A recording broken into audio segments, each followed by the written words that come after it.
and welcome to Canvassing Conversations. We're going to share tips and best practices for knocking on doors and talking to voters on behalf of political campaigns. But first, why do we canvass? Decades of research shows us that having a face-to-face conversation is the most effective way to connect with, persuade, and motivate voters. You should know that there's no one right way to talk with voters. If you're new to canvassing, you will be helpful from day one, and over time, you'll learn more, get more comfortable, and develop your own style. The biggest tip we can give you is to be yourself and make a human connection. An interested, genuine, friendly interaction makes a huge difference. And don't worry if you don't remember everything from this training. You can review parts of this video and also access our written supplement, which provides many details. So, here's what we're going to cover in this video. Lay out our canvassing objectives. Describe 3 voter types you're likely to meet. Review terminology we use. Give an overview of the elements of productive canvassing conversations. And show dramatized scenarios that bring it together for you. Next, here are our canvassing objectives. Canvassing helps candidates in a number of ways throughout the campaign cycle. Overall, we want to motivate voters to vote for our candidates, including reaching supportive folks who might not otherwise turn out to vote. Early on, we can raise awareness and raise name recognition for our candidates. We can also have more open-minded conversations, where we start to learn what concerns voters have for their communities and which messages are resonating. In addition, it's important simply to assess how supportive the voter is to our candidate, so the campaign can follow up as appropriate. This is called assessing voter ID, or assessing voter support for a candidate. It's measured on a scale of 1 to 5, where 1 is most supportive and 5 is strongly opposed. Even if you find someone who does not support your candidate, that is really valuable information for a campaign. Later in the cycle, canvassing helps to get out the vote. This means that we can go back to our supporters and make sure that they follow through to vote for our candidate. Finally, we can enlist supporters' help in other ways. They might volunteer, take a yard sign, or spread the word about our candidate to their friends and neighbors. So, what voters do we talk to? The campaign will provide you with a list of voters they have strategically identified to help us win. Broadly speaking, we will be talking to 3 types of voters. Solid Dems, who vote pretty consistently, but we want to reinforce their support and enlist their help. Swing voters. These voters may be undecided and open to vote for a candidate of either party. This includes folks who vote mainly on perceived character of candidates or some affinity they feel with the candidate. High potential voters. These are voters that generally support Democrats but are not regular voters. Especially in midterm elections, when turnout falls off, these high potential or lower turnout voters are particularly important, and they are often surprisingly easy to motivate to vote with us during canvassing. We will need them to turn out in force if we are to win. Also, it is really crucial to understand the voters we are trying to reach are very often not politically engaged. As a canvasser, you are probably attuned to politics and follow issues, but most of these priority voters simply are not. They are, of course, concerned about things in their daily lives. The trick is to find out about 1 or perhaps 2 of those things that matter most to them, and have a productive and persuasive conversation that generates some intensity of motivation. You'll hear some key terms when you canvass. Canvass launch. This is the place where you meet up for the canvass. The campaign gives you the information and materials you need. It's a good place to ask questions, and you may get to meet a candidate. You'll get a walk list that describes a turf, which is the geographic area you'll walk, with voters' names and addresses, a map, and ways to record the information from your conversations. Minivan. This cell phone software provides your walk list on your phone, though sometimes paper lists can still be used. The campaign will provide you with a script to help you carry out your interaction with the voter.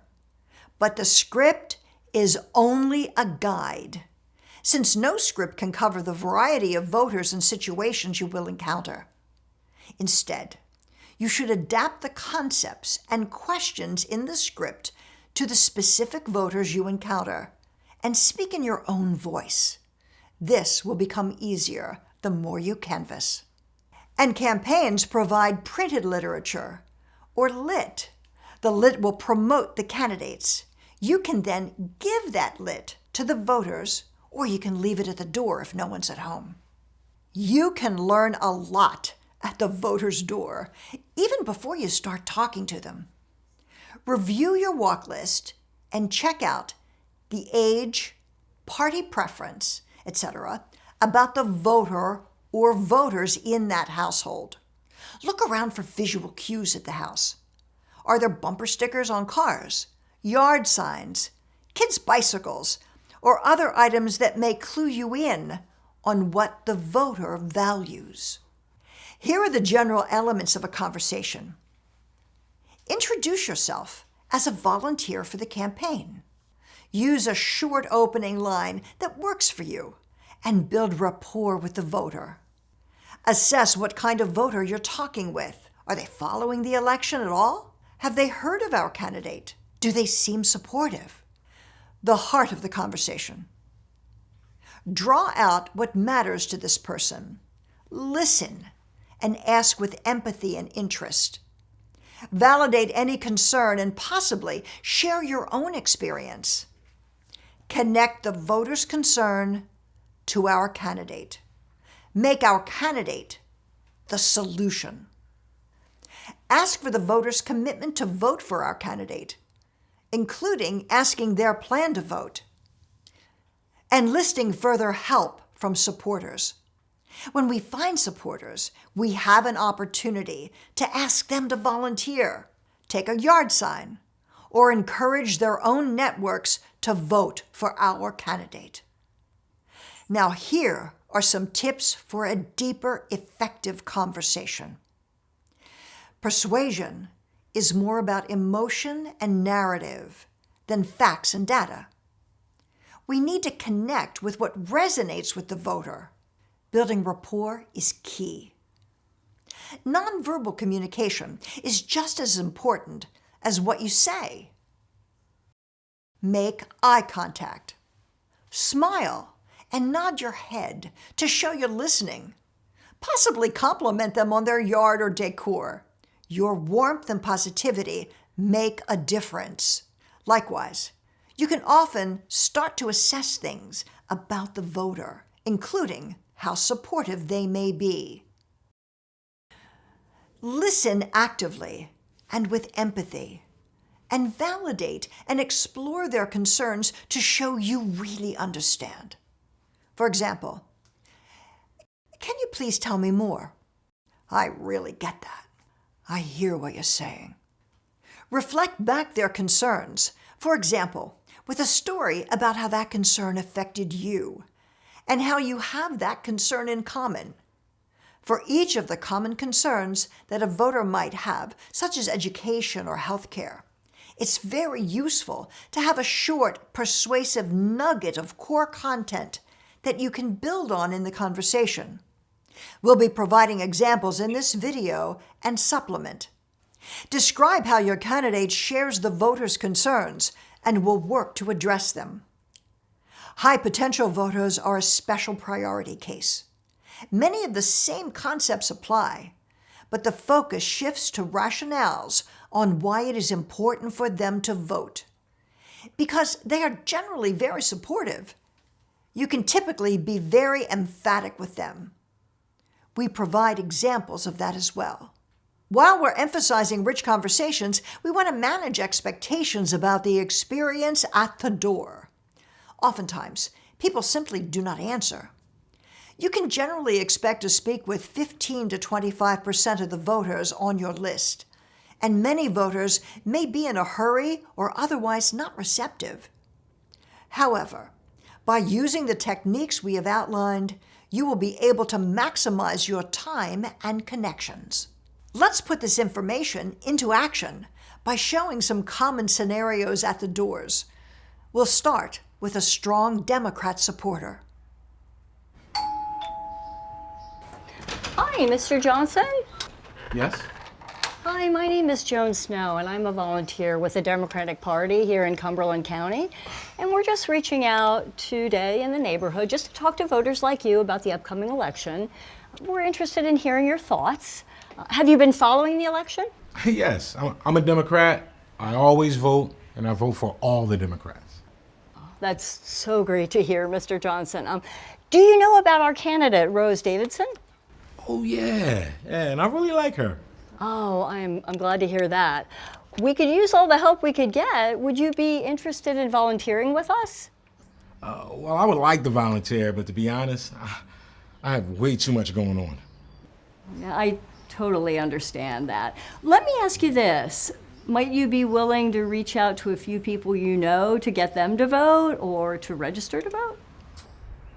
Well, now that you mention it, there's a new family that moved in across the street, and I'm pretty sure that they would support us. Now, my nephew, he doesn't follow elections much, but I can get him to vote. Oh, terrific. Well, could I put up a yard sign for Rose in your yard? For Rose, sure. Terrific. So you'll vote for all the Democrats, you'll reach out to your neighbor and your nephew, and I'll put up a sign in your yard. Do we have a deal? We have a deal. Notice certain key words and phrases in this approach that help establish connection and rapport. Volunteer, neighborhood, voters like you, hearing what you are thinking. You don't have to persuade these voters about who to vote for, but definitely reinforce their support. Enlist them to reach out to others and help in other ways. Get a commitment. After your conversation, walk away and then answer the questions in your walk list, including the voter ID assessment. Now, let's turn to those swing voters. They may be independents, including voters who lean toward voting Democratic or Republican, or they may be those who tend to vote more just on how they size up or rate the character of the candidate. Miss Garcia? Yes. Hi, Miss Garcia. My name is Sarah, and I'm a volunteer for Rose Davidson, who's running for state representative. We're out today in the neighborhood talking to people about the upcoming election, and we're interested to hear what you're thinking. Have you been following the election, Miss Garcia? Not that much yet. I've just been really busy with kids and work and life. I'm not following right now. I totally get that. I have kids too, and life gets really busy sometimes. Tell me, are your kids in public school? Yes, they're both in our local schools, so their education is really important to me. I'm sure. How is school going for them? Well, actually, I'm worried.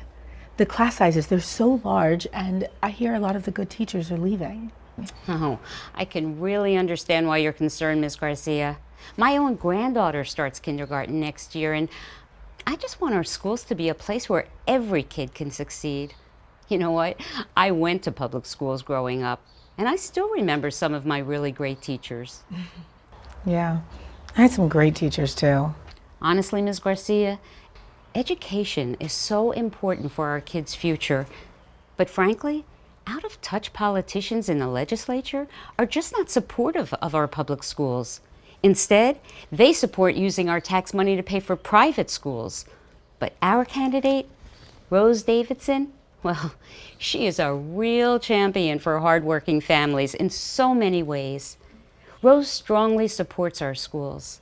She's been an active member of our local PTA for years, and she wants better incentives to attract good teachers, smaller classes, more resources and support for students, and technology for learning so that all students can succeed. That all sounds great to me.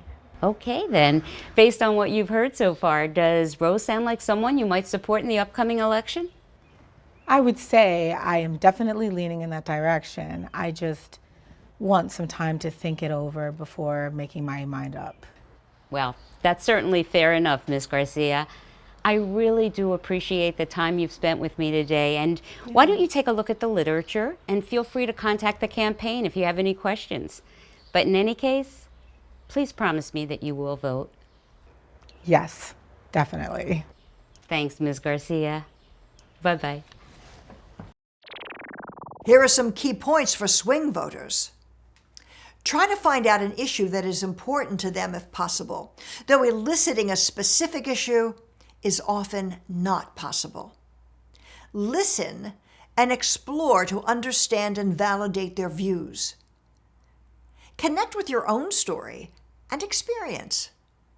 Have a simple, salient, compact, or nugget position to put forth on any issue. Connect to your candidate and how great your candidate is.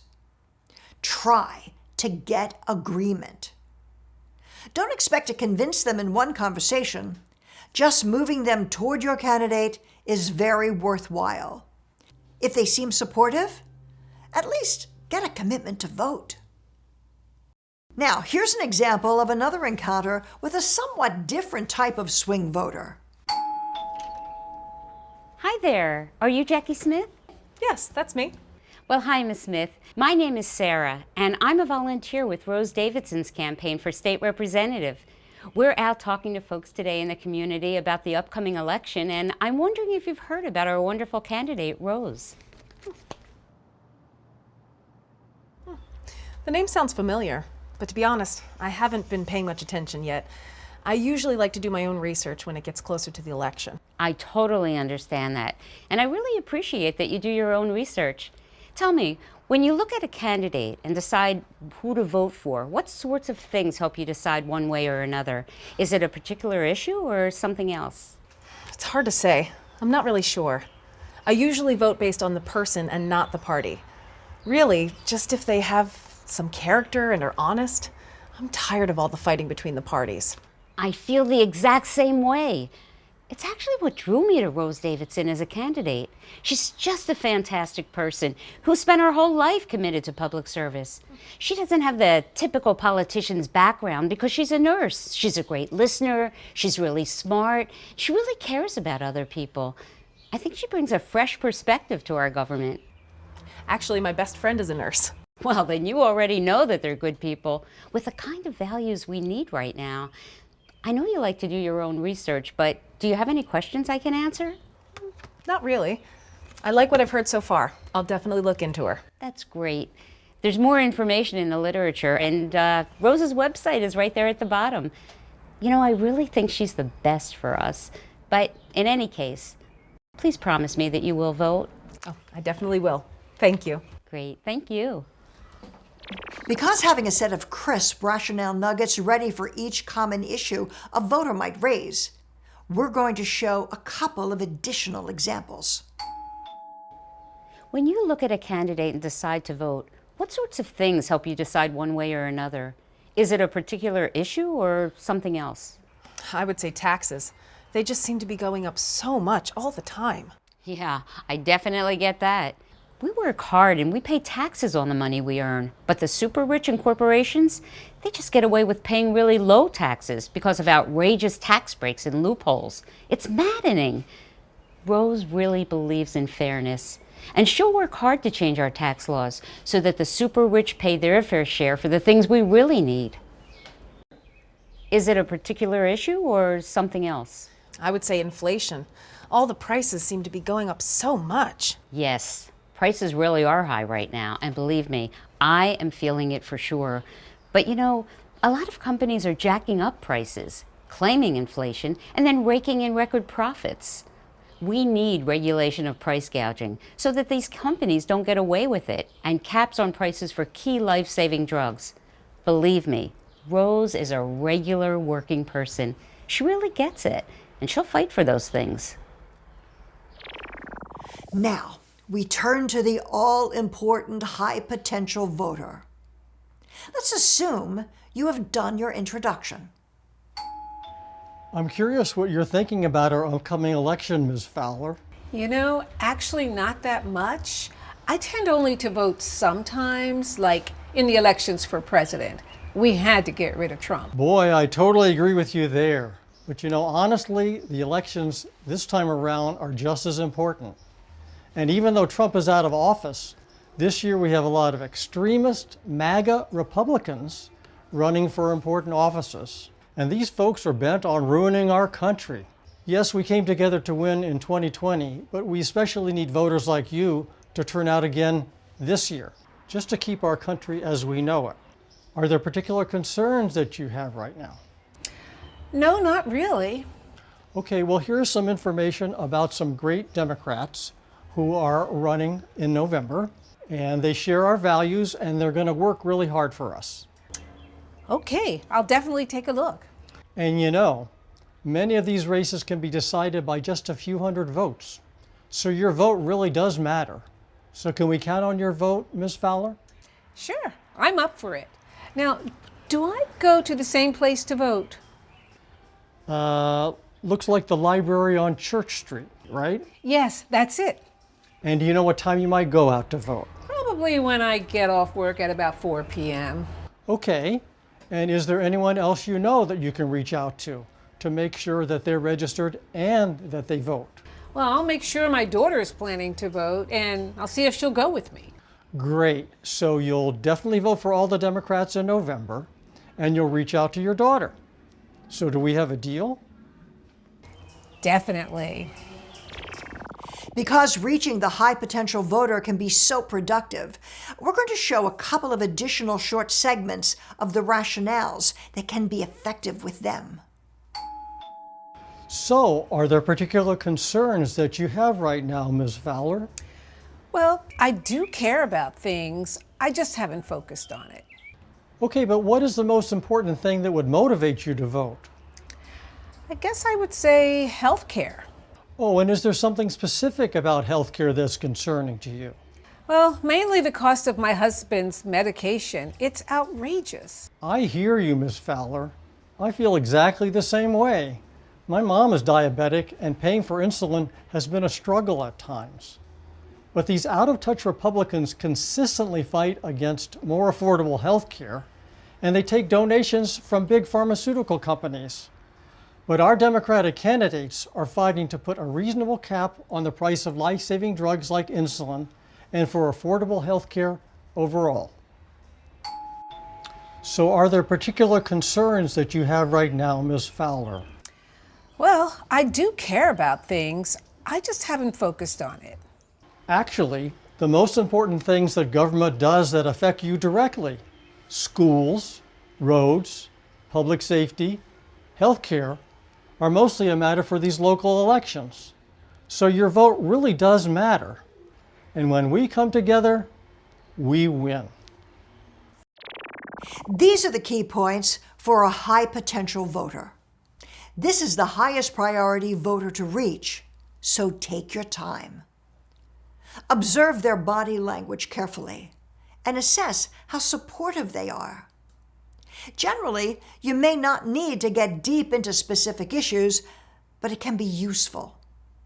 Reinforce their Democratic preference and call out the Republicans. Generally, you can be very pointed in your language to generate motivation intensity. Highest priority is to persuade them to actually vote. Take time to check out the various rationales in the supplement that can be effective for that. And getting commitment is key. Help them think through the voting process and their plan to vote. Let the campaign know, such as by a note in minivan, that the campaign should circle back to this voter to reinforce that they will be voting. We'll end with a few common questions. How do I assess the level of voter ID to assign? Actually, just use your best judgment based on your conversation. Should I wear clothing or other indications that show prominently that I'm canvassing for Democrats? It depends. If your walk list is targeting mainly supportive Democrats, then yes, it will support your legitimacy and richness of discussion. If you will be talking mainly to swing voters, especially R-leaning voters, then better only to wear something like a button for your candidate. Are voters sometimes rude to canvassers? Perhaps surprisingly, almost all the time, voters are quite courteous and very rarely actually hostile. Approaching them in a courteous, listening mode really helps. But don't waste time debating strong opponents. Be courteous, record their voter ID, and then move on. What if I'm looking for a particular person and someone else answers the door and the first person is not available? Some campaigns will want you simply to record that the designated person is not home and move on.